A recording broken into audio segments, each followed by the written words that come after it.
امام حسین سب سے پہلے مدینہ چھوڑے، اب وقت آیا ہے کہ اب مکہ بھی چھوڑنا پڑ رہا ہے، اور حالات ایسے ہیں کہ تمام صحابہ کی اولادیں منع کر رہے ہیں کہ آپ کوفہ کی طرف نہ جائیں، یہ اہل وفا نہیں ہوا کرتے، ان سے وفا کی امید نہیں کی جا سکتی، کہ اہل کوفہ فرماتے ہیں کہ الکوفی لا یوفی، یعنی کوفیوں سے وفا کی امید نہیں کی جا سکتی۔ تمام صحابہ کرام نے منع فرمایا، مگر حضرت امام حسین سب کو یہی کہتے کہ ہم اپنی منزل کی طرف جا رہے ہیں۔ منزل کیا تھا؟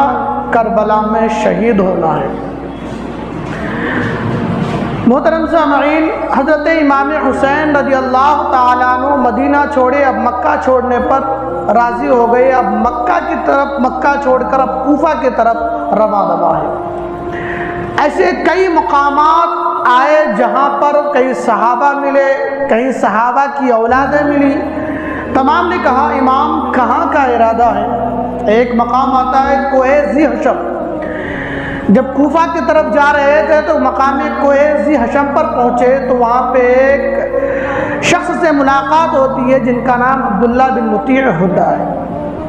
وہ کہتے ہیں امام کہاں جا رہے ہیں؟ کہا کہ میں اپنے منزل کی طرف جا رہا ہوں، کوفہ سے خطوط آئے ہیں، وہ لوگ اسرار پہ اسرار کر رہے ہیں کہ امام آپ تشریف لے آئے مجھ پر، ہم کوفیوں پر، کوفہ والوں پر یزید مسلط ہو رہا ہے، ہم نہیں چاہتے ان کے ہاتھ پر بیعت کریں، اب ہمارا پورا پکا ارادہ ہے کہ ہم کوفہ کی طرف جا رہے ہیں۔ اتنے میں حضرت مسلم رضی اللہ تعالیٰ عنہ کی وفات کی، ان کی شہادت کی خبر آ جاتی ہے۔ اب لوگ آگے چلتے ہیں اور ایک شاعر فرزوق نامی شاعر سے ملاقات ہوتی ہے دوسرے مقام پر۔ وہ شاعر کہتا ہے، حضرت امام حسین نے پوچھا عراق کے حالات کیسے ہیں؟ تو شاعر کہتا ہے کہ امام آپ کے لیے یہ اچھی بات نہیں ہے کہ آپ کوفہ کی طرف جائیں، ہم نے وہاں عراق میں کوفہ میں بڑے بڑے سرداروں کے سر بیچ بازاروں میں لٹکتے دیکھے ہیں، حالات صحیح نہیں ہے، آپ نہ جائیں۔ مگر حضرت امام حسین نے عزم مصمم کر رکھا تھا کہ ہمیں کسی بھی حالت پر جانا ہے، اپنے نانا کے دین کو بچانا ہے۔ یہ ان کا یہ تھا کہ نہیں، کسی بھی حالت میں کل قیامت تک تاریخ مورخ لکھتے رہے گا، کہیں ہمارا نام غداروں میں شمار نہ کیا جائے کہ آل رسول ہو کر، نبی کا خاندان ہو کر دین کی حفاظت نہ کر سکا، کہیں تاریخ میں نہ لکھا جائے۔ حضرت امام حسین آگے بڑھتے رہے۔ اور ایک بات یاد رکھیے، اسلام بچا بھی آل رسول کے خون سے ہے اور ہندوستان آزاد بھی آل رسول کے خون سے ہوا ہے۔ جب محمود غزنوی رحمۃ اللہ تعالی علیہ جب ہندوستان کو فتح کرنے کے لیے جب کوششیں کرتے رہے، بڑا دروازہ تھا ایک قلعے کا، اس قلعے کے اندر سے ہندوستان کے اندر داخل ہونا تھا۔ ہر صبح ہوتی ہے، محمود غزنوی رحمۃ اللہ تعالی علیہ ہاتھیوں کو تیار کرتے اور دور سے دوڑاتے ان کو، تاکہ وہ دور سے دوڑتے ہوئے جائیں گے، وہ دروازہ ٹوٹ جائے گا، ہمیں فتح مل جائے گی۔ روزانہ ہوتا، وہ ہاتھی دوڑتے ہوئے آتے دروازے کے قریب، تو دروازے میں جو لگے کیل سے وہ کیا ہوتے، ہاتھیوں کے سر میں گھس جاتے تھے، ہاتھی زخم سے چور ہو کر پھر پیچھے ہٹ جاتے تھے۔ کئی بار ایسا ہوا، حضرت محمود غزنوی رحمۃ اللہ تعالی علیہ پریشان ہو گئے، رات میں درود پاک کا ورد کرتے سو گئے، رسول کا دیدار ہو گیا۔ سرکار فرماتے ہیں، خواب میں آتے ہیں اور کہتے ہیں محمود غزنوی یا رسول اللہ قلعہ فتح نہیں ہو رہا ہے، اب کیا کیا جائے؟ سرکار دو عالم صلی اللہ علیہ وسلم نے فرمایا کہ تیرے لشکر میں نا میرا نواسا ہے، تیرے لشکر میں میرا ایک خاندان کا بیٹا ہے، میری اولاد تیری لشکر میں ہے، کل صبح ہوگی میری اولاد سے تم مشورہ کر لینا۔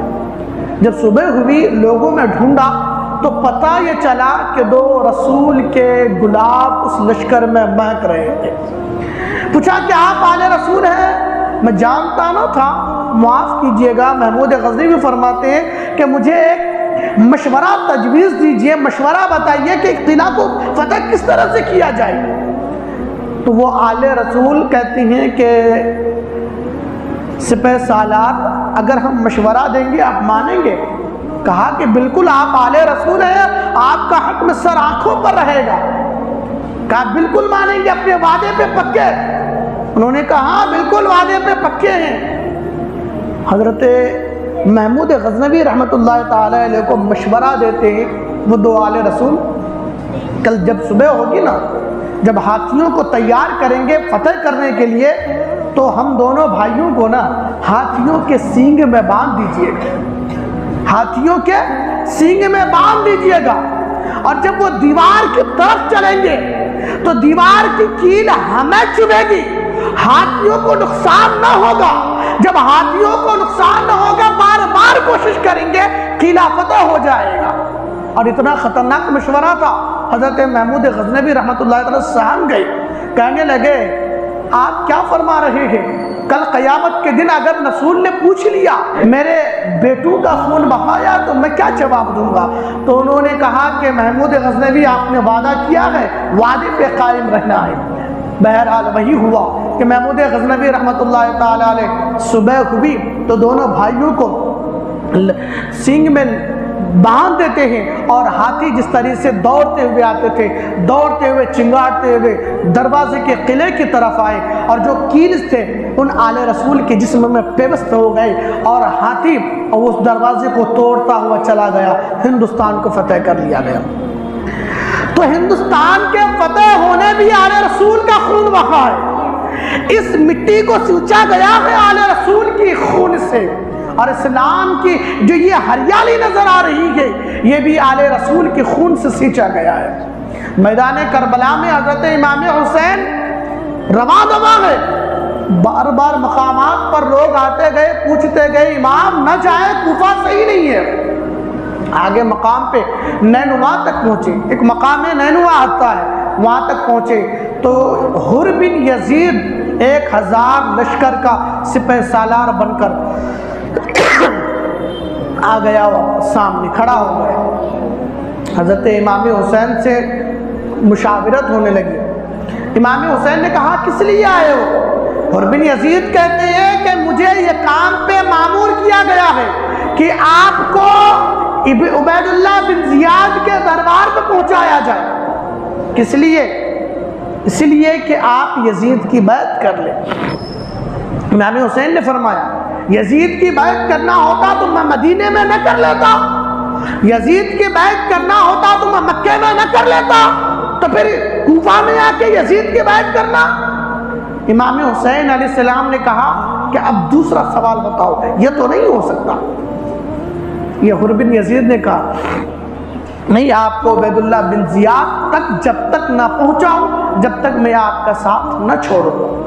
عصر کا وقت ہو گیا، علی اکبر رضی اللہ تعالیٰ عنہ کو حکم دیا گیا کہ میدان کا معائنہ کر لیا جائے، اور ادھر حر بن یزید کو عمر بن سعد، جو حضرت سعد بن ابی وقاص جو ایک صحابی ہیں، اکثر مسجدوں میں ان کا نام عشر مبشرات میں سے ان کا نام مسجدوں میں لکھا ہوتا، حضرت سعد بن ابی وقاص، ان کا بیٹا یزید کی طرف سے لڑنے آیا تھا۔ اللہ اکبر، باپ کا مقدر دیکھیے کہ ہر ایک تیر کو جو نبی کی طرف آتا تھا اپنے سینے میں لیتے تھے۔ بیٹے کا مقدر دیکھیے کہ آج نواز رسول کے سامنے کھڑا ہو کر لڑنے کے بارے میں بات کر رہا ہے۔ حر بن یزید اہل بیت کا چاہنے والا تھا، اہل بیت سے محبت کرنے والا تھا، امام حسین کی عظمت کو جانتا تھا۔ جیسے امام حسین نے پوچھا کس لیے آئے تو حر بن یزید کہنے لگا کہ آپ کو عبید اللہ بن زیاد کوفہ قصر عمارت تک پہنچانا، اس کام میں مجھے مامور کیا گیا ہے۔ جیسی یہ بات حر بن یزید کا کہنا تھا، امام حسین نے کہا کہ حر تجھ پر، تیری قسمت پر تیری مار ہوئی۔ یہ جو الفاظ ہوتے تھے اس دور میں، اس زمانے میں شریف لوگوں کو یہ زیبا نہیں دیتا تھا، یہ گالی ہوا کرتی تھی کہ تجھ پر تیری مار ہو۔ حر بن یزید تلمنا اٹھا اور کہا امام تو نے جو یہ بات کی ہے کہ تجھ پر تیری ماں ہے، اگر آپ کی جگہ پر کوئی اور ہوتا تو میں بھی ان کی ماں کی شان میں ایسی الفاظ ضرور استعمال کرتا، مگر اے امام میں جانتا ہوں کہ آپ کی ماں کا کردار جانتا ہوں، آپ کی ماں کی عظمت کو جانتا ہوں، اے امام میں آپ کی عظمت کو جانتا ہوں، میں وہ الفاظ استعمال نہیں کر سکتا۔ حر بن یزید آیا تھا ضرور یزید کی طرف سے، اور اس کو پیغام دیا تھا کہ امام حسین کا راستہ روکنا ہے۔ عصر کا وقت ہوا، علی اکبر کو کہا گیا کہ میدان کربلا نصب کر دیے گئے، 2 محرم الحرام ہے، 2 محرم الحرام ہے۔ اب پوچھا گیا اس مقام کو کہتے کیا ہے؟ بتایا گیا کہ کربلا کہتے ہیں۔ امام حسین نے کہا اچھا، کرب اور بلا یہی ہمارا مقام ہے۔ ساتھیوں کو کہا کہ یہی ہماری قتل گاہ ہے، ہم یہیں پہ شہید کیے جائیں گے۔ تمام لوگ خیمے نصب کر رہے ہیں، جب کیل ٹھوکی جا رہی ہے زمین میں خیمے کو لگانے کے لیے، وہاں سے تازہ تازہ خون نکل رہا ہے۔ زینب جو بہن تھی حضرت امام حسین کی، گھبرا کر باہر نکلتی ہے اور پوچھتی ہے بھائی جان گھبراہٹ ہو رہی ہے۔ حضرت امام حسین نے کہا بہن صبر کر، ابھی تیرے سامنے تیرا بھانجا شہید ہونا ہے، تجھے صبر کرنا ہے، تیرے سامنے تیرا بھتیجا شہید ہونا ہے، تجھے صبر کرنا ہے۔ بہن تیرے سامنے میرا بیٹا امام زین العابدین کو بیڑیوں میں جکڑا جائے گا، تجھے صبر کرنا ہے، میں شہید کیا جاؤں گا، تجھے صبر کرنا ہے، صبر کی عادت ڈال لے۔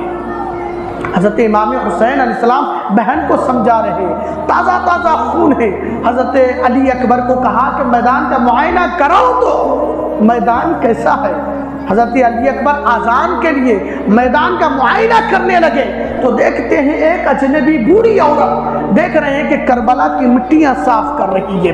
وہ حضرت علی اکبر کہتے ہیں بی بی میں نے تو تجھے دیکھا نہیں ہے، تم کس قافلے میں ہو، یزیدی قافلے میں ہو یا ہمارے اس میں ہو، ہم تو تجھے پہچانتے نہیں ہے۔ وہ کچھ بی بی جواب نہ دیتی ہے، ضعیفہ ہے، بوڑھی عورت ہے، جواب نہ دیتی ہے۔ پھر یہی معاملہ، یہ پورا واقعہ آ کر امام حسین کو بتاتے ہیں۔ امام حسین بول پڑتے ہیں بیٹا وہ کوئی اور نہیں، وہ تیری دادی، وہ میری پیاری اماں جان سیدہ کائنات ہے، جسے فاطمہ الزہرا خاتون جنت کہتے ہیں۔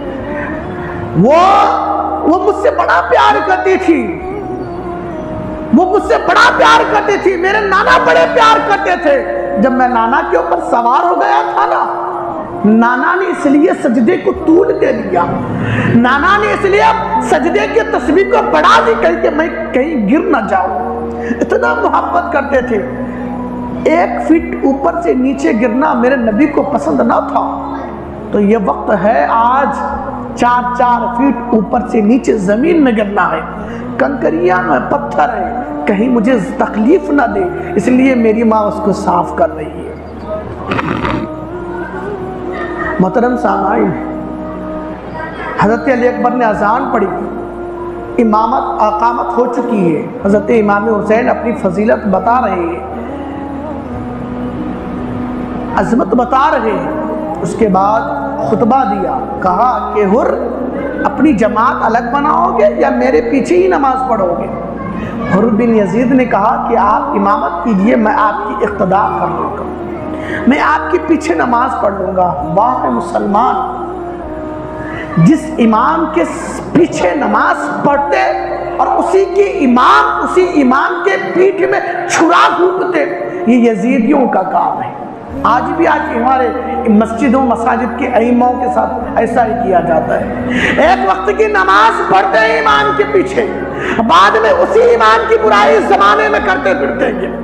یہ مسلمان کا شیبہ نہیں، یہ یزیدیوں کا شیبہ ہے کہ عصر کی نماز امام حسین کے پیچھے پڑھے، پھر لڑنے کے لیے نماز کے بعد پھر امام کے سامنے کھڑے ہو گئے لڑنے کے لیے۔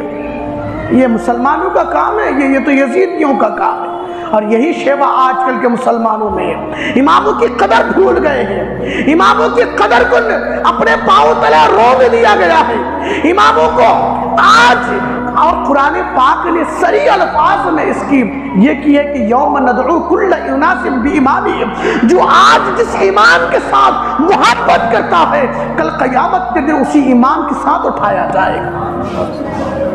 اماموں سے محبت کیجئے، اماموں سے پیار کیجئے۔ یہ کسی مسلح امامت ہر کسی کے بس کی بات نہیں ہے، یہ مسلح امامت اسی کو ملتا ہے جس کے نصیب میں اللہ اور اس کے رسول کی محبت لکھی ہوتی ہے۔ یہ مسلح ہر کسی کو نہیں ملتا، یہ مسلح تو تقدیر والوں کو ملا کرتا ہے۔ اماموں کی قدر، عصر کی نماز پڑھنے کے بعد پھر مقابلے میں کھڑے ہو گئے۔ ادھر حضرت حر بن یزید رضی اللہ تعالیٰ عنہ امام سے بڑی محبت کرتے تھے، اس لیے نرمی تھی۔ خط آیا اور کہا کہ حر میں تجھے جان رہا ہوں، مجھے اطلاع ملی ہے کہ تمہیں امام کے ساتھ سختی برتنے کے لیے کہا گیا تھا، تم امام سے میل جول رکھ رہے ہو، تم امام سے محبت کر رہے ہو، تمہیں تو سختی کرنے کے لیے بھیجا گیا تھا۔ عمر بن سعد یہ خط لے کر آیا اور بھی لشکروں کو لے کر آیا، اور بھی لشکروں کو لے کر آیا۔ عمر بن سعد بھی آیا، آخر تھا تو صحابہ کا بیٹا نا، تو وہ چاہتا یہ تھا کہ کسی طریقے سے صلح ہو جائے، کسی طریقے سے معاملہ ختم ہو جائے، مگر صلح نہ ہو سکی۔ ادھر شمر بن ذوالجوشن، اس کو عبید اللہ بن زیاد نے اور کچھ ہزار لشکروں کو دے کر شمر بن ذوالجوشن کو بھیجا اور خط دیا کہ عمر یہ کہا گیا تھا امام کو نہ واپس مدینے جانے دو نہ کوفہ آنے دو، ایک ایسے مقام پہ اس کو ٹھہراؤ جہاں پر پانی کا پہرا لگا دیا جائے، نہر فرات۔ اب یاد رکھیے یہاں پہ ایک بات عرض کیے دیتا ہوں، جب یہ معاملہ ابھی حر بن یزید سے مقابلہ تھا، ابھی عمر بن سعد نہیں آیا تھا، تو اس وقت نا صحابہ جو لشکر میں تھے ان میں سے کسی شخص نے کہا تھا کہ امام یہ 1000 لشکر ہے، ہم انہیں دیکھ لیں گے، لڑائی شروع کر دیجیے۔ امام حسین نے کہا کہ کچھ بھی ہو جائے تلوار اور تیر ہم نے پہلے نہیں چلانا، آج اسلام پر دہشت گردی کے لیبل، آج اسلام کو ٹیگ لگا دیا آتنکوادی کا، آج مسلمانوں کو دہشت گردی کا ٹیگ لگا دیا۔ ٹیگ تو یزیدیوں کو لگنا چاہیے تھا، جو کل کے یزیدی تھے جو امام حسین کے مقابلے میں آئی، انہیں ٹیگ دینا تھا، مگر آج مسلمانوں کو ٹیگ دیا جا رہا ہے۔ مسلمان کربلا میں بھی امن پرست تھے، آج بھی امن پرست ہیں، اگر انہیں چھیڑو گے تو پھر یہ چھوڑنے والے نہیں ہیں۔ امام حسین سے کہا گیا تھا چلو نہر فرات قریب ہے، لڑائی ہوگی تو ہم اس قریب چلے جاتے ہیں، پانی کا پہرا ہم اپنے اندر لے لیں گے۔ امام نے کہا ہمیں لڑنے کا کوئی شوق نہیں ہے۔ امام ہر کربلا کے آخری وقت تک چاہتے تھے لڑائی نہ ہو۔ امام جانتے تھے کہ اگر کوئی ایک شخص جہنم میں جائے گا تو میرا کیا فائدہ ہوگا، میری وجہ سے کوئی شخص جہنم میں جائے تو مجھ حسین کا کیا فائدہ۔ امام حسین سب کو جنتی بنانا چاہتے تھے، مگر بدبختوں کے پیشانیوں میں نفاق اور امام حسین کے قتل کا ٹیگ لگا دیا گیا تھا۔ دنیا کی دولت، شہرت، پیسے کی محبت نے ان سبوں کو اندھا کر دیا تھا۔ امام حسین فضیلت بیان کر رہے ہیں کہ میں آل رسول ہوں، مجھ سے لڑنے کی کوشش نہ کرنا، کل قیامت کے دن نہ حوض کوثر پہ پہرا ہم ہی نے دینا ہے، مجھ سے لڑنے کی کوشش نہ کرنا، پل صراط سے گزرو گے تو وہاں پہ میرے نانا کھڑے ہوں گے، مجھ سے کوشش نہ کرنا لڑنے کی، کہ جب تمہارے نائب اعمال تولے جائیں گے، جب میزانی عدالت پہ کسی اور کا پہرا نہیں میرے بابا اور میرے نانا کا پہرا ہوگا، اور جب عدالت جب لگے گی تو مسجد میں کوئی اور نہیں بیٹھے گا، وہ میرے نانا محمد بیٹھیں گے، مجھ سے لڑنے کی کوشش نہ کرنا۔ حضرت امام حسین نے بار بار خطاب فرمایا، اپنی فضیلتیں بتائی، مگر اندھا ہو چکا تھا۔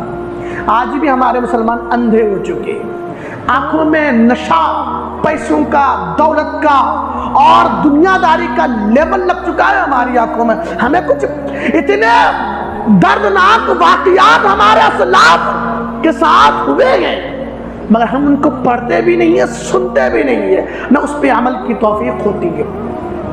حضرت امام حسین کو کربلا میں کھڑا کیا. امام حسین تیار ہو گئے. اب جب سامنے سے للکار رہا ہے تو امام حسین وہ ذات نہیں جو پیچھے ہٹ کر بھاگ جائے پھر مقابلہ کے تلے تیار ہوتے. حضرت امام حسین کو وہاں پہ کربلا میں خیمے نصب کیے گئے، وہاں پہ پانی بند کر دیا گیا. رات ہوئی تو حضرت امام حسین نے کہا کہ اب یہ لوگ میری خون کے پیاسے ہیں، لشکر میں جو لوگ واپس جانا چاہتے ہیں چلا جائے، حسین اس کا دعوے دار نہیں رہے گا، حسین اسے معاف کر دے گا، جو جانا چاہتے جائے. حضرت امام حسین نے اس نیت سے قندیلیں بھی بجھا دی، لالٹینیں بھی بجھا دی، دیا گل کر دیے کہ اگر کوئی اندھیرے میں چلا جائے تو مجھے معلوم نہ چلے گا. اس نیت سے لائٹ اور جو بھی لالٹین وغیرہ تھی تمام گل کر دیے، بجھا دیے. مگر جب دوبارہ روشن کیا گیا تو کوئی ایک بچہ بھی وہاں سے نہ ہلا تھا. ہر ایک پکار رہے تھے امام آپ کی زندگی سے بڑھ کر ہم سبوں کی زندگی نہیں ہے. حضرت زین العابدین علی اکبر تمام اپنے بیٹوں کو بلا کر زینب کے سامنے اپنے بیٹوں کو علیحدہ خیمے کے پیچھے لے گئی اور کہا کہ بیٹا تم لوگ میری آخری نشانی ہو، تم لوگ آل رسول ہو، ہماری نسل تم سے چلنے والی ہے. یہ لوگ تو میری بیعت لینے کے لیے آمدہ ہیں، یہ لوگ تو میرے خون کے پیاسے ہیں. تم لوگ جانا چاہتے ہو چلے جاؤ. اپنے بیٹوں سے بھی کہا تھا مگر بیٹے نے کہا تھا کہ ابا جان اگر آج ہم واپس چلے جائیں گے نا تو کل تک قیامت تک غداری کا ٹیگ لگ جائے گا کہ جو بیٹا اپنے باپ کی وفاداری نہ کر سکا، جو بیٹا اپنے باپ کے لاش کو میدان کربلا میں اٹھا نہ سکا تو پھر ایسے بیٹوں پہ لعنت بھیجیں گے قیامت تک کے لوگ. ابا جان ہم واپس نہیں جا سکتے. اتنا کہنا تھا. پھر اپنی بیوی کو بلاتے ہیں اور اپنی بہن زینب کو بلاتے ہیں، بلا کر کہتے ہیں بہن اور میرے اپنی بیوی کو کہتے ہیں کہ آپ لوگ چلے جائیے. یہ علی اکبر نہیں مان رہا ہے، قاسم بن حسن نہیں مان رہا ہے، انہیں واپس لے کر چلے جائیے. کہتے ہیں کہ بھائی بہن میں آج آپ سے ایک وعدہ لینا چاہتا ہوں، آج میں آپ کو ایک نصیحت کرنا چاہتا ہوں. بہن کہتی ہے بھائی جان نصیحت کیجیے. ہم نے آج تک کون سی نصیحت کو آپ کے ٹالا ہے، ہم نے کون سے مشورے کو آپ کے ٹالا ہے. بھائی جان جو نصیحت کرنا چاہتے ہیں کیجیے، ہم ماننے کے لیے تیار ہے. حضرت امام حسین کہتے ہیں یہ کربلا کا آخری مقام ہے، یہ قتل گاہ ہے ہماری اور اس میں صرف ہمیں شہید ہونا ہے. بہن ہم آپ سے یہ گزارش کرتے ہیں قاسم بن حسن کو سمجھاؤ، علی اکبر کو سمجھاؤ اور انہیں لے کر مدینے کی طرف روانہ ہو جاؤ. وہ زینب چیخ پڑتی ہے اور کہتی ہے بھائی جان جب میری والدہ فاطمہ الزہرا رضی اللہ تعالی عنہا اس دارے پانی سے جا رہی تھی تو آپ کے میری ماں نے اب میرا ہاتھ پکڑ کر آپ کے ہاتھ میں دیا تھا اور کہا تھا کہ بہن کبھی اپنے بھائی کا ہاتھ نہ چھوڑنا اور کہا تھا کہ اپنے بھائی کا ساتھ دینا. بہن بھائی آج یہ وقت آ چکا ہے کہ آپ کا ساتھ کیسے چھوڑ کر جاؤں گا. اگر میں جاؤں گی آپ کا ساتھ چھوڑ کر میرے ماں سے کیا ہوا وعدہ بھی نبھا نہ سکتی. اے بھائی جان ہم نہیں جانتے، ہم جانے کے لیے تیار نہیں ہو سکتے. آپ کی زندگی رہے گی، ہماری زندگی رہے گی، آپ شہید ہوں گے، ہماری زندگی بھی آپ پہ قربان ہو جائے گی. بھائی جان ہم نہیں جا سکتے. بہرحال معاملہ شروع ہوتا ہے. عمر بن سعد آخری تک یہ معاملہ کرتا رہتا ہے صلح ہو جائے. مگر امام حسین علی کا خون تھا، نبی کا نواسہ تھا، کبھی یزید کی ہاتھ پر بیعت نہیں کرتے. امام حسین خطبہ دے رہے ہیں اور بن یزید بھی سامنے ہے، عمر بن سعد بھی سامنے ہے، شبل ذوالجوشن بھی سامنے کے 22,000 کا لشکر جرار ہے اور اس کے سامنے اپنی خطاب فرما رہے ہیں. کہتے ہیں لوگوں کیا تم نے مجھے کبھی شراب پیتے دیکھا؟ لوگوں نے کہا نہیں دیکھا. کیا نماز چھوڑتے ہوئے دیکھا؟ کہا نہیں دیکھا. کیا زنا میں ملوث دیکھا ہے؟ کہا نہیں دیکھا ہے. امام حسین فرماتے ہیں کہ کسی برے کام میں مجھے حسین کو تم لوگ گواہی دے سکتے ہو. تمام لوگوں نے کہا امام حسین ہم یہ گواہی نہیں دے سکتے کہ آپ نے فلاں گناہ کیا ہے. آپ بے الخطا ہے، آپ محفوظ عن الخطا ہے، اللہ نے آپ کو خطاؤں سے محفوظ رکھا ہے، آپ کو گناہوں سے محفوظ رکھا ہے۔ امام حسین فرماتے ہیں جب میں کسی برے میں شامل نہیں تھا تو آج بھی میں برے میں شامل نہیں ہوں، آج میں حق پر ہوں، میں جس کام کے لیے آیا ہوں وہ حق کام کے لیے ہے۔ اور امام حسین اپنے خطاب فرما رہے ہیں، اپنی فضیلت بیان کر رہے ہیں اور کہتے ہیں لوگوں روئے زمین پر مجھ حسین کے علاوہ کوئی بھی نبی کا نواسا نہیں ہے۔ یزیدیوں سے کہتے ہیں تمہارے اندر کوئی نبی کا نواسا ہے تو بتاؤ، کہاں نہیں ہے، اور میں وہ ہوں جس کے رگوں میں کسی اور کا خون نہیں ہے، رسول کا خون دوڑ رہا ہے، میں وہ ہوں جس کے خون میں فاطمہ کا دودھ شامل ہے، میں وہ ہوں جس کے زبان میں محمد عربی صلی اللہ علیہ وسلم کی لعاب دہن ہے۔ اے یزیدیوں سے خطاب فرما رہے ہیں، مگر یزیدی تھے پیسوں میں بہرے ہو چکے تھے، یزیدی تھے شہرت کے لیے بہرے ہو چکے تھے، شہرت کے لیے اندھے ہو چکے تھے۔ امام حسین کی ایک بات نہ مانی، آخرکار میدان شروع ہو گیا، میدان شروع ہو جاتا ہے۔ اب یہاں سے تیر و تلوار کی بارشیں ہوتی ہیں، امام حسین کی صفیں لگ گئی ہے، ادھر یزیدیوں کے 22,000 لشکر جرار ہے، 72 کا 22,000 سے کیا مقابلہ۔ یزید جانتا تھا یہ 72 نہ پہلے 1000 بھیجا تھا، پھر اس کے ساتھ اپنے بڑھاتے گیا۔ یزید معلوم تھا کہ یہ جو سامنے آئے ہیں نا یہ کوئی عام شخصیت نہیں ہے، یہ آل رسول ہیں، یہ ان خاندان اور اس باپ کی اولاد ہیں جس باپ نے خیبر اکھاڑ کر پھینکا تھا، جس دروازے کو 40 صحابہ نہ اٹھا سکے تھے علی المرتضیٰ نے اکیلے اٹھا کر پھینک دیا تھا۔ اس بہادر باپ کے بہادر اولادیں آئی ہے، 72 ہے، 22,000 بھی کم ہے، ان کے سامنے 22 لاکھ بھی آتے تو ان کو کم پڑتا۔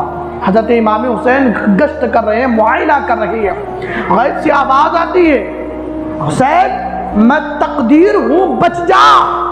امام حسین کہتے ہیں میں شبیر ہوں یہی کھڑا رہوں گا۔ کہتے ہیں غیب سے آواز آتی ہے کہ میں قضا ہوں، تو حضرت امام حسین کہتے ہیں میرے باپ کا بھی نام علی المرتضیٰ ہے۔ امام حسین کو غیب سی آواز آتی ہے تیرے بیٹے کو زنجیروں میں جکڑ دیا جائے گا۔ امام حسین کہتے ہیں پھر اسی اولاد سے میری نسل کا آغاز کیا جائے گا۔ امام حسین رضی اللہ تعالیٰ عنہ کو غیب سی آوازیں آنے لگی، اب معاملہ گرم ہو چکا ہے، ادھر بھی لشکر تیار، ادھر بھی لشکر تیار۔ اب ادھر سے تیر سب سے پہلے صحابی کے بیٹے نے چلایا جسے عمر بن سعد کہتے ہیں، وہ بدبخت تھا یزیدیوں میں شامل ہو گیا اور تیر چلایا اور اپنے یزیدیوں کے طرف مخاطب ہو کے کہتا ہے کہ دیکھو سب سے پہلے تیر حسینیوں پہ میں نے چلایا ہے، حسینیوں پہ تیر میں نے چلا۔ کسی نے کہا کہ بدبخت تیرا باپ تو ساری زندگی نبی اور آل نبی کی حفاظت کرتا رہا، ان پر آنے والے تیر اپنے جسم میں لیتے رہے، تو کیسا بدبخت نکلا، تو ہی پہلا تیر چلا دیا۔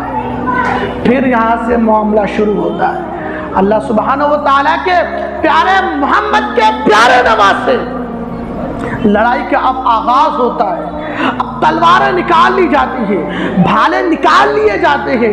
امام حسین رضی اللہ تعالیٰ عنہ کی بارگاہ میں حضرت حر بن یزید آ گئی، جو پہلے یزید لشکر میں تھے، جب دیکھا کہ امام کو قتل کرنے کے نیت سے آئے تو حر بن یزید نے کہا کہ اب یزیدیت میرا لشکر نہیں رہے گا، اگر میرا لشکر رہے گا وہ حسینی لشکر رہے گا۔ فوراً اپنے گھوڑے کو دوڑایا، حسینی لشکر میں آ گئے۔ امام حسین سے عرض کرتے ہیں کہ امام اگر میں جانتا کہ یہ خبیث لوگ، یہ بدبخت لوگ آپ کو قتل کریں گے، آپ کو شہید کریں گے تو میں آپ کو آدھے راستے سے واپس بھیج دیتا، میں اس میدان میں نہ لاتا۔ مجھے تو صرف یہ حکم دیا تھا کہ امام حسین کا راستہ روکو، میں نے روکا ہے، مجھے یہ نہیں بتایا گیا تھا امام حسین کو شہید کرنا ہے، امام حسین کو قتل کرنا ہے۔ امام اب میں سمجھ گیا ہوں کہ یہ لوگ آپ کو شہید کرنا چاہتے ہیں، امام میں اپنی اس غلطی کی معافی چاہتا ہوں، کیا میری اس غلطی کی معافی ہو جائے گی؟ امام حسین کہتے ہیں اچھا تم غلطی کی معافی کے لیے آئے ہو؟ کہا امام میں غلطی کے معافی کے لیے آیا ہوں۔ حر بن یزید کو حضرت امام حسین فرماتے ہیں کہ میں بھی معاف کرتا ہوں، اللہ بھی تجھے معاف کرے، یہ بات کہنا تھا۔ امام حسین کہتے ہیں، حر بن یزید کو کہتے ہیں کہ آپ گھوڑے سے نیچے اتر آؤ، ذرا زمین پہ نیچے اتر آؤ۔ حضرت حر بن یزید کہتے ہیں اے امام اب تک یہ جسم یزیدیوں کے ساتھ تھا، اب یہ جسم اور یہ سر آپ کے ساتھ ہے، اور یہ قدم زمین پر اس وقت ہی لگیں گے جب میں شہید ہو کر زمین پر گروں گا۔ امام حسین کو کہتے ہیں امام مجھے اجازت دیا جائے، اب میں آپ کی طرف سے، عمر بن سعد نے پہلا تیر چلایا ہے، آپ کی طرف سے، حسینیوں کی طرف سے میں بھی اپنی جان شہادت کروں، میں بھی اپنا حق ادا کروں، میں بھی اسلام کی بقا کے لیے کچھ اپنا کردار پیش کروں۔ حضرت امام حسین حضرت حر بن یزید کو اجازت دے دیتے ہیں۔ وہ حضرت حر بن یزید دوڑتے پڑتے ہیں، اپنے گھوڑے کو دوڑاتے ہیں اور یزیدیوں کو قتل کر دیتے ہیں۔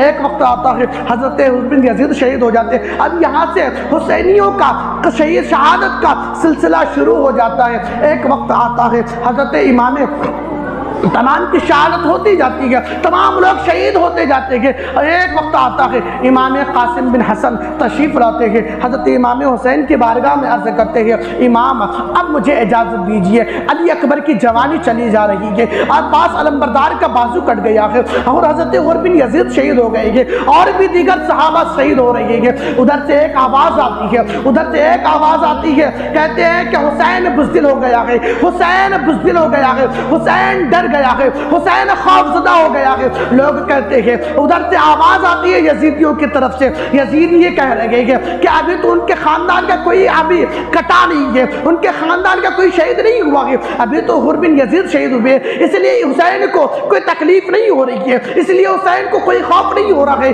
کاش اگر حسین کے خاندان کا کوئی آئے اور کوئی شہید ہو جائے تو حسین کو دیکھنا پڑے گا، اتنا کہنا تھا۔ قاسم بن حسن تلوار لے کر کھڑے ہو جاتے ہیں اور کہتے ہیں چاچا جان یزیدیوں نے لڑکانا ہے، اب مجھے جانے کی اجازت دیجیے۔ حضرت امام حسین کہتے ہیں اے بیٹ بھتیجے اب میں تجھے اجازت نہیں دے سکتا، ویسے ہی دل میں بوجھ ہے۔ حضرت امام حسن جو بڑے بھائی کی جو شکل و صورت ہے وہ تمہیں دیکھ کر میں اپنے دل کو تسکین کر لیتا تھا، اے بے بھتیجے میں تمہیں جانے کی اجازت نہیں دیتا، اتنا کہنا تھا۔ حضرت قاسم بن حسن اپنی بیوی کے پاس جاتے ہیں اور کہتے ہیں اپنی بیوی کو مشورہ دیتے ہیں کہ جاؤ نا امام حسین سے میری سفارش کیجئے، میں بھی تاکہ اسلام کو کچھ حق ادا کر سکوں، آل رسول ہونے کا کچھ حق ادا کر سکوں۔ ان کی بیوی آتی ہے امام حسین کی بارگاہ میں آتی ہے اور کہتی ہے کہ چچا جان میں آپ کی بارگاہ میں ایک عریضہ لے کر آئی ہوں۔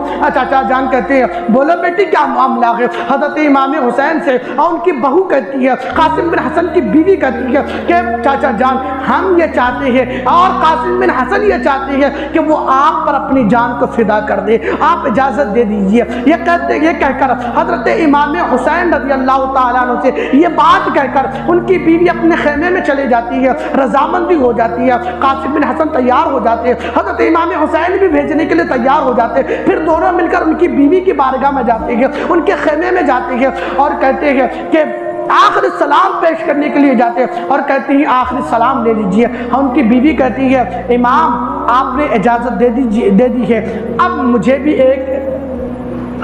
بھی ایک اجازت چاہیے۔ امام حسین فرماتے ہیں بولو بیٹی کیا اجازت ہے؟ مجھے بھی ایک انعام چاہیے۔ کہا بیٹی بولو کیا انعام چاہیے؟ بہو کہتی ہے کہ جب یہ جنت میں جائیں گے میرا شوہر قاسم بن حسن تو اس کے استقبال کے لیے میں جنت میں کھڑی رہوں گی، یہ بھی مجھے سعادت مل جائے۔ حضرت امام حسین نے کہا کہ ٹھیک ہے یہ منظور ہے۔ پھر قاسم بن حسن رضی اللہ تعالیٰ عنہ کو اجازت مل گئی، گھوڑے پہ سوار، عمامہ باندھے جب نکلے تو لگتا ہے کہ علی نکلے ہیں، جب لگتا ہے کہ علی نکلے ہیں، وہ ذوالفقار حیدری ہاتھوں میں ہے۔